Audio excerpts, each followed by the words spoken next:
ಪ್ರಾರ್ಥನೆ ಮಾಡ್ತಾರೆ. ಸಕಲ ಜಗತ್ತಿನಲ್ಲಿ ಮಾನ್ಯರಾದ ಎಲ್ಲ ಜ್ಞಾನಿಗಳಿಂದಲೂ ಸ್ತುತ್ಯರಾದ ಟೀಕಾಕೃತ್ಪಾದರು ಪದ್ಮನಾಭ ತೀರ್ಥರ ಅನುಗ್ರಹವನ್ನು ಪ್ರಾರ್ಥನೆ ಮಾಡುತ್ತಾರೆ. ಅಂದರೆ ಪದ್ಮನಾಭ ತೀರ್ಥರ ಮಹಿಮೆ ಎಂತಹ ಅದ್ಭುತ ಅಂತ ನಾವು ತಿಳಿಯಬಹುದು. ರಮಾನಿವಾಸೋಚಿತ ವಾಸಭೂಮಿ. ಪದ್ಮನಾಭ ತೀರ್ಥರು ಒಂದು ಸಮುದ್ರ ಇದ್ದಂತೆ. ಸಮುದ್ರದಲ್ಲಿ ಲಕ್ಷ್ಮೀದೇವಿ ಅವತಾರ ಮಾಡಿದ್ದಾಳೆ. ಆ ಲಕ್ಷ್ಮೀದೇವಿಯ ಪಾಣಿಗ್ರಹಣವನ್ನು ಪರಮಾತ್ಮ ಮಾಡಿದ್ದಾನೆ. ಉಳಿದ ಎಲ್ಲ ದೇವತೆಗಳಲ್ಲಿಯೂ ದೋಷಗಳಿವೆ. ನಿರ್ದೋಷನಾದವನು ಭಗವಂತನೊಬ್ಬನೇ ಅಂತ ಸಾರಿ ಹೇಳಿ ಯಾರ ಕೊರಳಿಗೂ ಮಾಲೆ ಹಾಕದೆ ಭಗವಂತನ ಕೊರಳಲ್ಲಿ ಮಾಲೆ ಹಾಕಿದ್ದು ಮಹಾಲಕ್ಷ್ಮೀದೇವಿ ಸಮುದ್ರ ಮಥನ ಕಾಲದಲ್ಲಿ. ಅಂತಹ ಲಕ್ಷ್ಮೀದೇವಿಯ ಆವಾಸ ಸ್ಥಾನ ಸಮುದ್ರ. ಅವಳ ತವರು ಮನೆ ರಮಾ ನಿವಾಸ ಉಚಿತ ವಾಸಭೂಮಿ. ಅನೇಕ ತರಹದ ರತ್ನಗಳು ಸಮುದ್ರದಲ್ಲಿ ಇರುತ್ತವೆ. ಸಮುದ್ರ ಶುಭ್ರವಾಗಿರುತ್ತದೆ. ರಾಗ ಅಂದರೆ ಕೆಂಪು, ವೈರಾಗ್ಯ ಭಾಗ್ಯ, ಕೆಂಪಿಲ್ಲ, ಶುಭ್ರವಾಗಿ ಆ ಸಮುದ್ರ ಇರುತ್ತೆ. ಇದು ಸಮುದ್ರದಲ್ಲಿರುವ ಒಂದು ಗುಣ. ಒಂದು ಶುಭ್ರತೆ, ಇನ್ನೊಂದು ರತ್ನಾಕರತ್ವ, ಮತ್ತೊಂದು ಲಕ್ಷ್ಮೀದೇವಿಯ ಸನ್ನಿಧಾನ ಅಲ್ಲಿದೆ. ಪದ್ಮನಾಭ ತೀರ್ಥರು ಕೂಡ ಒಂದು ಸಮುದ್ರ ಇದ್ದಂತೆ. ಅಮೃತವನ್ನು ಕೊಡುವ ಸಮುದ್ರ, ಅಮೃತದ ಸಮುದ್ರ ಹೇಗೂ ಆಗಬಹುದು. ಅಂತಹ ಅಮೃತ ಸಮುದ್ರದಂತೆ ಇರುವ ಪದ್ಮನಾಭ ತೀರ್ಥರಲ್ಲಿಯೂ ಕೂಡ ಈ ಮೂರು ಧರ್ಮಗಳಿವೆ. ರಮಾನಿವಾಸೋಚಿತ ವಾಸಭೂಮಿ. ಲಕ್ಷ್ಮೀದೇವಿಯ ನಿವಾಸಕ್ಕೆ ಉಚಿತವಾದ ವಾಸಭೂಮಿಯಂತೆ ಇದ್ದದ್ದು ಸಮುದ್ರ. ಆದರೆ ಇವರು ರಮಾನಿವಾಸ, ಭಗವಂತ, ಆ ಲಕ್ಷ್ಮೀ ಸಮೇತನಾದ ನಾರಾಯಣ, ಅಂತಹ ನಾರಾಯಣನಿಗೆ ಉಚಿತವಾದ ವಾಸಭೂಮಿ ಪದ್ಮನಾಭ ತೀರ್ಥರು. ಇವರ ಹೃದಯದಲ್ಲಿ ಯಾವಾಗಲೂ ಭಗವಂತ ನೆಲೆಸಿರ್ತಾನೆ. ಯಾವಾಗಲೂ ಪರಮಾತ್ಮನ ಧ್ಯಾನವನ್ನು ಮಾಡುವಂತಹ ಮಹಾನುಭಾವರು. ಅಂತಹ ಪರಮ ಭಗವದ್ ಭಕ್ತಿಯನ್ನು ಮಾಡುವವರು ಅಂತ ಭಕ್ತಿಯನ್ನು ಹೇಳುತ್ತದೆ. ಭಕ್ತಿ ಇಲ್ಲದವರಲ್ಲಿ ದೇವರು ಬರೋದಿಲ್ಲ. ದೇವರಿಗೆ ಇನ್ಯಾವ ಆಶೆ ಆಮಿಷಗಳನ್ನು ತೋರಿಸಿ ಬಾ ಅಂತ ಕರೆದರೆ ಬರುವವನಲ್ಲ. ಪರಿಪೂರ್ಣನಾದ ಸ್ವಾಮಿ, ನಿತ್ಯ ತೃಪ್ತ, ಭಕ್ತಿಗೊಂದೇ ಪರವಶನಾಗಿ ಬರುವವನು. ಇವರು ರಮಾನಿವಾಸ ಉಚಿತ ವಾಸಭೂಮಿ.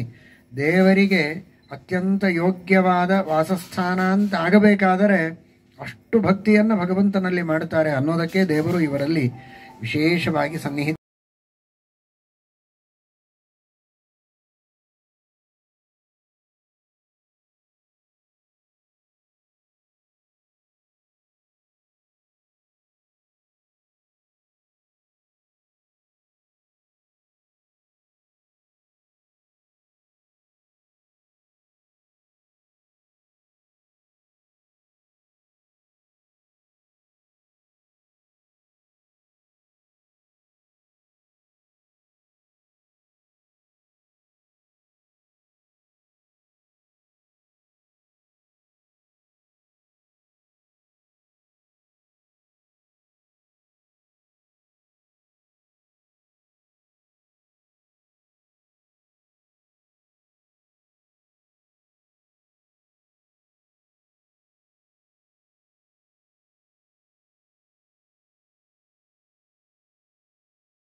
ಆಕೃಷ್ಟೋಸ್ಯ ಗುಣೈರ್ವ್ಯಾಪ್ತೈಃ ಯೋಗೋದಾಯ ಉಪಾಯಯೌ ಸ ಪದ್ಮನಾಭತೀರ್ಥಾಖ್ಯಃ ಶಿಷ್ಯೋನ್ಯೋ ಭೂಸ್ಸುಚೇತಸಃ ಶ್ರುತ್ಯಾ ಮತ್ಯಾ ಸದಾ ಭಕ್ತ್ಯಾ ವಿರಕ್ತ್ಯಾ ನಿತ್ಯಸೇವಯಾ ಯಸ್ಮೈ ಪ್ರಸನ್ನಃ ಪ್ರಾಜ್ಯೇಕ್ಷಃ ಸದ್ಯೋ ವಿದ್ಯಾಂ ದದೌ ಶುಭಾಂ ವೇದಾಂತಾಬ್ಧಿಂ ನಯೋ ಯಾತು ಜಹೌ ವಿದ್ವತ್ತಿಮಿಂಗಿಲಃ ಯುಕ್ತಿಪ್ರವಾಹ ಸಂರಂಭಾತ್ ಪರಶಾಸ್ತ್ರನದೀಚರಃ ವ್ಯಾಖ್ಯಾ ಪ್ರಣಾದಮಾತ್ರೇಣ ವೀರಂ ಮನ್ಯಾನ್ ಸ್ವಮಂಡಲೇ ಮಾಯಾ ವಿಗ್ರಾಮಸಿಂಹಾನ್ ಯೋ ವಾದಿಸಿಂಹೋ ನಿರಾಕರೋತ್ ಮತ್ತದುರ್ವಾದಿಮಾತಂಗತರ್ಕಮಸ್ತಕಧಾರಣೇ ಪಂಚಾಸ್ಯೋ ಯೋ ಭವದ್ವ್ಯಕ್ತಂ ಚತುರಾಸ್ಯೋಪಿ ಕೇವಲಂ ಸನ್ಯಾಯರತ್ನಾವಳಿರಪ್ಯುದಪಾದಿಯತಃ ಶುಭಾ ಟೀಕಾಪರಾನುವ್ಯಾಖ್ಯಾಯ ಅನರ್ಘಾಬೋಧಸಾಗರಾತ್ ವೇದಪ್ರವಚನಾಚಾರ್ಯ ಶಿಷ್ಯೋऽಸಾವಿತಿ ಪೂಜಿತಃ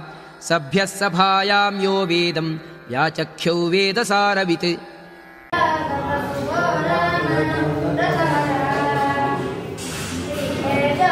ಕೇಶ ನಾಗೇಶ ಜಾತಕಪಿಲೋ ಕೇಶ ನಿರವಿಭೋ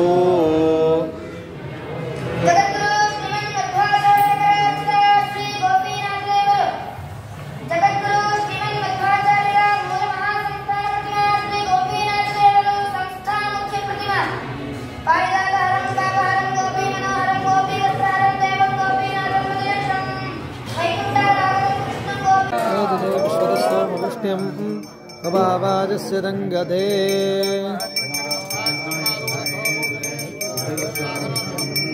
ಸ್ವಭಾವಾಜಸ್ಯ ರಂಗದೇ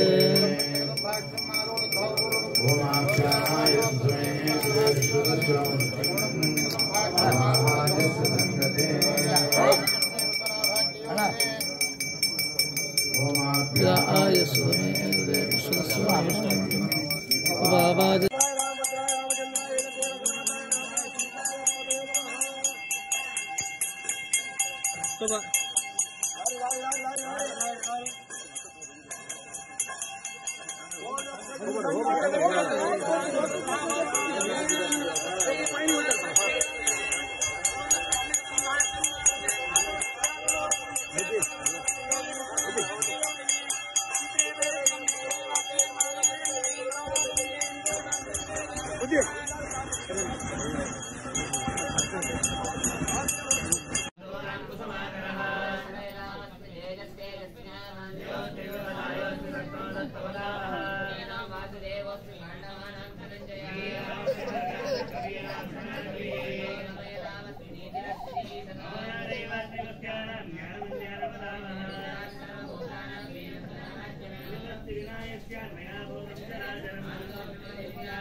Patti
ಪುಣ್ಯವಂತ